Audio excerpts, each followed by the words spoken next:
Welcome back. It's Intro to Physical Anthropology. I'm David Leitner. I'm your instructor. And today we are going to talk about climate change, but not the way you think. We're going to talk about the way the climate has changed over the last 65 million years, and how that, the ways in which that might have driven primate evolution. So I hope you're ready, and we'll get started. So you'll remember our geologic timescale. Just for a reminder, this is the period we're talking about right here. The dinosaurs disappear here at the end of the Cretaceous, and the first primates appear shortly thereafter. And up here is us, the present.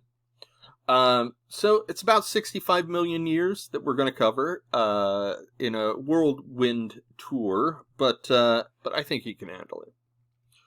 First thing we need to discuss is plate tectonics. Plate tectonics is the idea that the Earth's continents are not solid. They are bits of crust floating on top of a roiling sea of molten rock, magma. And this means that they are constantly moving and shifting, and have been for millions of years. 250 million years ago, in fact, actually, all of the continents were mushed together into one big supercontinent we called Pangaea, which quickly began to break up, almost as quickly as it had formed, and forming Laurasia and Gondwanaland. By the Jurassic, we start to see some relatively familiar shapes in some of the continents. By the end of the Cretaceous, we get a picture that's a little more like this, where we can sort of recognize the continents, but it still doesn't look like it is today. And you can see things like, North America and Europe are actually connected, which is why we have evidence of primates in North America at this point. And then finally, the present day. It's a very rough sketch of what the world looks like, but close enough.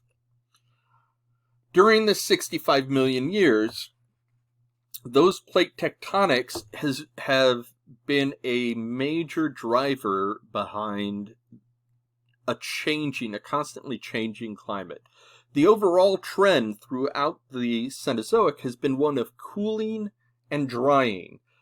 Cool air doesn't hold as much moisture as warm air. So when the global average temperature is warmer, we tend to have more precipitation overall. That doesn't mean there aren't dry areas. It just means that overall there is more precipitation, stronger storms, and so forth. So more of the Earth's water is held in the atmosphere than it is during cool times. During cool times, that much of that water is held in liquid form or in solid form at the poles, if it gets cool enough. And in fact, this is one of the first times in, over 1 billion years that it had gotten cool enough for poles to have permanent ice.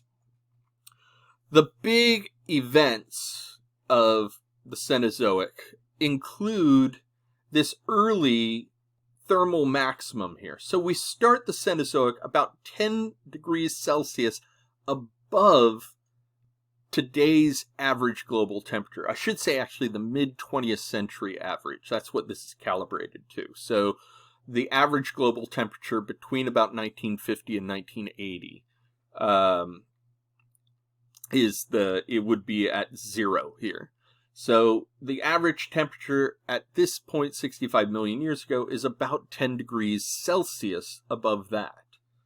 And it kind of maintains that for a while, a little more, a little less, until we reach this sort of peak up to about 16 degrees warmer than today. And we call that the Paleocene-Eocene thermal maximum, and the Eocene thermal maximum. So there are two events that coincide. By the way, you notice that there's a thin red line that doesn't quite map to the major red line in the middle. The thin red line are all the sort of,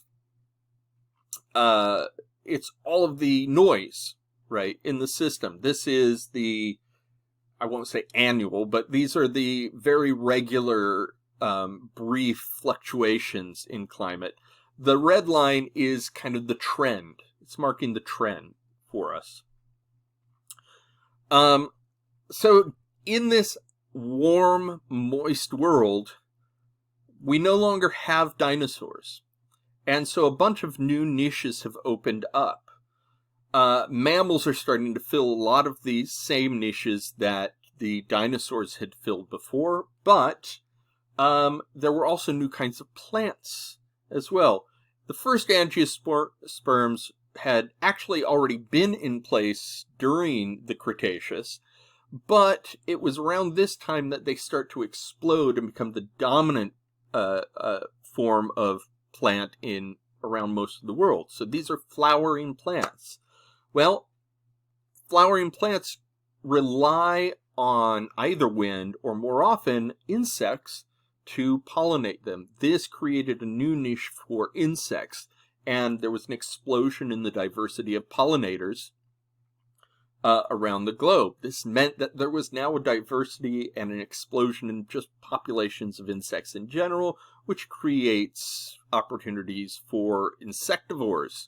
You know, so some mammals start specializing in insectivory, and that includes many of the very, very early primates, we think.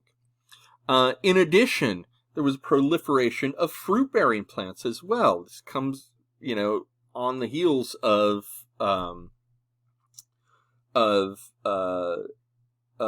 flower-bearing plants, right?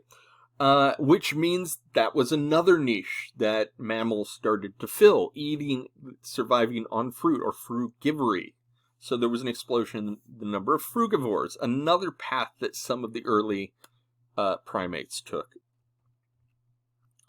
Over the course of the next, 10 or 20 million years or so, we start to have a slow decrease, but something's happening at this time in terms of plate tectonics.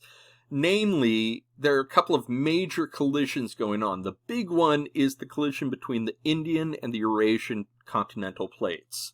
And with that happening, the creation of the Himalayas begins. This is the world's tallest mountain range, which is going to have an effect on the path of the jet stream. So as the Himalayas begin to rise, they push the jet stream further north, causing some areas to become much drier and some areas to become much wetter. So they're drastically changing the climate in that region. In addition, North and South America at the beginning of the Cenozoic are not connected, and there is a constant equatorial stream bringing warm, moist air and storms into North Africa. North Africa at this point is covered in forests. In fact, actually, most of the equatorial world is forest. There's at one point there was an almost unbroken forest from Asia to Africa. About this time, both because of plate tectonics and because of the cooling and drying trend, patches of forest start to slowly disappear, and we have this separation later on of the Asian primates from the African primates. Once North and South America collide, these storms stop occurring, and that's how the drying begins, and this sort of climatic separation takes place.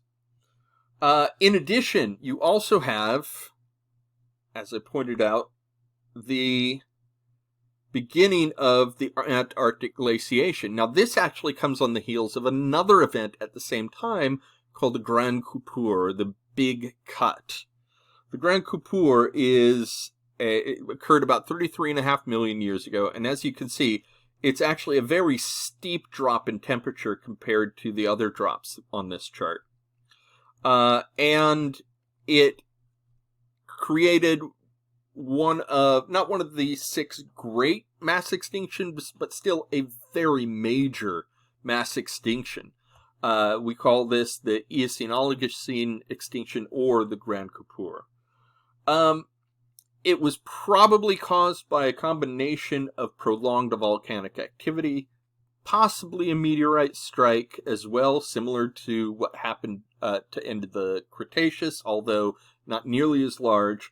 But combined with the already present cooling and drying trend, this accelerated things very quickly and cooled things down enough. You have the beginning of glaciers forming on Antarctica, so the beginning of polar ice caps. It takes some time for that to happen. Antarctic glaciation has some fits and starts. There are sometimes when the temperature rises and they recede, and then it drops again around the middle of the Miocene, and around 15 million years ago, the Antarctic ice sheets become permanent, and they have been permanent until this century.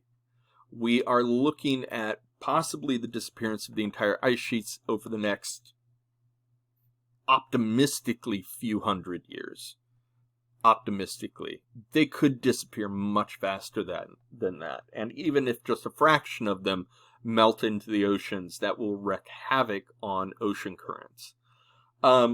Something I want to point out, too, I will point it out a little bit later, but although this is a very steep change, it's still happening over several million years. Okay? Climate change today is happening over decades. So similar changes in temperature are happening over decades, or, again, optimistically, just a couple centuries. That's a pace that we have never seen before.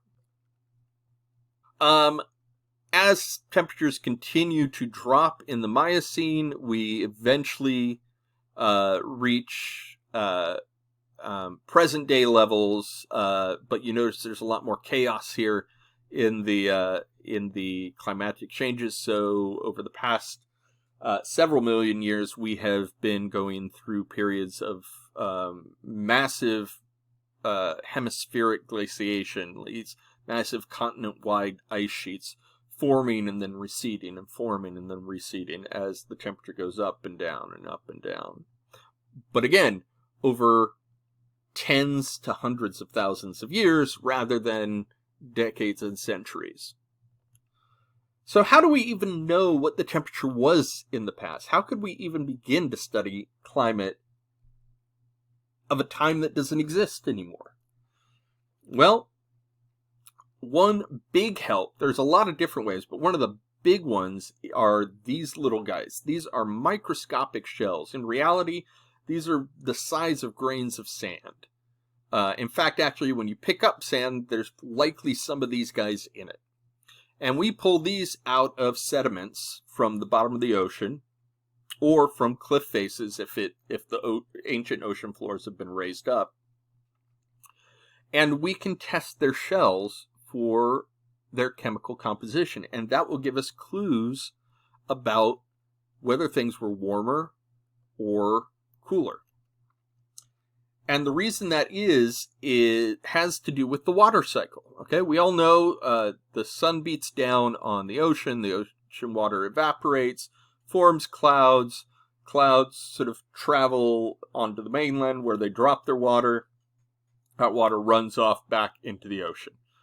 That's normally what happens. But during a warm cycle. In a cold cycle, however, the water evaporates, and the water that travels the furthest goes towards the poles, drops its water on mountains, onto glaciers, in either case, and that water then becomes trapped. It doesn't make it back into the ocean system. It is trapped there for a long, long time. Now, the interesting thing is, water can either be light or heavy depending on which isotope of oxygen it's bearing. There are two main isotopes of oxygen in the H2O in water. There is O18 and the lighter O16. Now, O18, H2O molecules carrying O18 are slightly heavier and more likely to precipitate out before the O16 bearing H2O molecules do.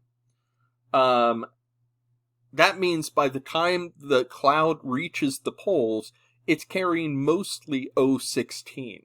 So during cool periods, what's getting trapped at the poles is O16, and the concentrations of O18 in the liquid oceans is increasing. So we would expect, if we could find a way to measure those changing levels of O16 and O18, we could come up with a way to indicate the temperature in the past. That's where these guys come in. These guys form their shells out of the elements in the water around them. And their shells are calcium carbonate. That uses oxygen molecules, right? And so when we analyze them, we look at the composition, the ratios of O16 and O18 in their shells, because the only place they can get it is from the surrounding water. And what do we find? Well, when we compare benthic foram, that benthic just means deep ocean, benthic foraminifera O18 content to the O18 content of ice core samples, we get mirror images. Okay? When benthic O18 is low, ice core O18 is high. When benthic O18 is high, ice core O18 is low. That makes perfect sense, because when there's a lot of ice, the O16 is going to get trapped in the continental ice, and more O18 will be present in the water. When temperatures are warmer, it will have a higher O16 content, so there won't be as much O18 in their shells. It's as simple as that. But it's a pretty neat way of getting a glimpse into the past, because, and again, we are inferring from processes we know in the present occur, what, if they happened in the past, would they look like? And that is how we come to know what climate change in the past looks like. And what we end up seeing is, as we saw before, this cooling and drying trend. Now, I want to zoom in on this last sort of 5 to 6 million years here. Okay? And this is that same line, only it's been spread out, and instead of, it doesn't have the nice trend line going through the middle anymore. This is all that static in between. And these are periods, as you can see, cyclical periods of temperature rising, setting, rising, dipping, rising, dipping, rising, dipping. Over the first part of the last 6 million years, which, by the way, this is about the time period that hominins have existed, that is, our ancestral humans. Our ancestors since the last recent common ancestor with chimpanzees. For the beginning part of that, up until about 2.5 to 3 million years ago, we've got, although it's definitely decreasing, we've got relative stability. The dips are really keeping within about 2 degrees of the average, okay?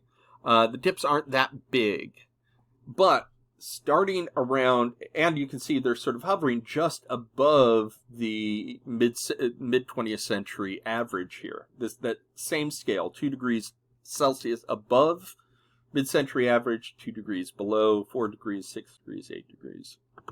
Starting around 2.5, 3 million years ago, we start getting these cycles that are much bigger and occur on a regular 41,000 year cycle, more or less. It's sort of averaged out, but it's very close, you can see. And these cycles start to form glaciers at the low points and then they thaw out at the high points. So sea levels rise and dip and rise and dip and rise and dip over this time. Then, beginning a little more than 1 million years ago, we've got the beginning of the 100-year cycle, in which although the cycle is longer, the eccentricity of the fluctuations is much greater, as you can see. And this is the time period when we're getting the formation of these continent-wide shelves of glacial ice. The last one was around, here, let me zoom in again here. Here we are with the trend line. Here's the last 1 million years. And here, this bottom one fits in kind of it from here to here. And as you can see, the last great ice age was about 20,000 years ago or so. That was the last climatic minimum. Things have been warming ever since then. And I will show you what that looks like more recently. Here is the past 12,000 years or so. We reach a maximum beginning around 10,000 years ago. Then things stay steady for about 4,000 years and begin to dip. There's a sort of mini ice age about 3,000 years ago, and then beginning around 8 to 900 AD, we start to see a decrease in global temperatures again. By a couple of hundred years ago, we're actually seeing the River Thames in London regularly being covered by a layer of ice thick enough that people can ice skate on it in the winter. There are pictures of this, paintings of this. That doesn't happen anymore. And it didn't happen really before that either. We call this the mini ice age. And things start to warm up. Well, that warming happens to coincide with the beginning of industrialization and the Industrial Revolution, which also coincides with the beginning of a huge rise in the consumption of wood and fossil fuels. Most of England's great forests disappeared over that time period, and that's when sort of coal mining really took over. With that, we have increased emissions of CO2, and that continues on to this day. Now, the thing I want to point out to you here is it took about 5,400 years for temperatures to drop this much, okay, down to here. They have risen that same amount in only about 250 years, or well, 150 according to this. 150 years. That is not a time scale that climate change has ever changed on before. This is a new phenomenon in terms of the Earth's climate. And it is entirely driven by human activity. It's important we keep this in mind. So when people tell you, well, yeah, but, climate change is just part of a natural cycle and, we didn't cause it, we just have to wait it out. Well, no, it isn't. Yes, climate change is part of a normal cycle, but not on these scales. Climate change this fast doesn't give organisms enough generations to potentially adapt to the new conditions. And so we are going to see some mass extinctions, and we already are, actually, beginning. Not to be a downer, I'm sorry about that, but this is an important thing to know because this is one of the reasons why studying the past in this way is important. It gives us perspective on the present. It gives us perspective on the problems we are going through right now. I encourage you to look further into this if you're interested. There are some resources on the website, and obviously you can contact me if you have any questions. Just to wrap up then, Cenozoic environments. The big message of the Cenozoic: cooling and drying. The early Cenozoic, considerably warmer than today, dips a bit, but it's still much warmer than today. And then the Grand Coupure occurs, and we get this mass extinction, as well as the beginning of the glaciers at the poles. But I forgot to mention, this actually accelerates the cooling process, because once there's a permanent ice sheet up there, that reflects more heat than it absorbs, which means that cooling occurs faster. The opposite is happening today. As we lose ice sheets, we will gain heat faster than we lose it. The Miocene then sees this cooling and drying trend. Because things are cooling and drying, trees tend to need a lot of water. Grasses do not. Grasses proliferate and take the place of trees all over the place, and the forests begin to break up. Plate tectonic events are shifting jet streams, which further changes the patterns of precipitation. And finally, by the Pliocene and the Pleistocene, we've got these rapid cycles of glaciation as overall temperatures continue to dip. We should be in a downward trend right now. We actually should have peaked and begin slipping into another ice age. That's where we should be right now. But that's not what's happening. The message here is climate was a persistent major selective pressure in the evolution of primates, and as we'll see in future chapters, especially in our evolution, what seems to have really kicked off the big brain thing was the need to adapt quickly to changing environments without relying on mutations to do that in the future. And that was where big brains step in and culture steps in. Thank you very much for sticking around to yet another long-winded and probably overly wordy lecture, but I thank you for your time. I hope you enjoyed it. Take care of yourself and have a great week, and I'll see you soon.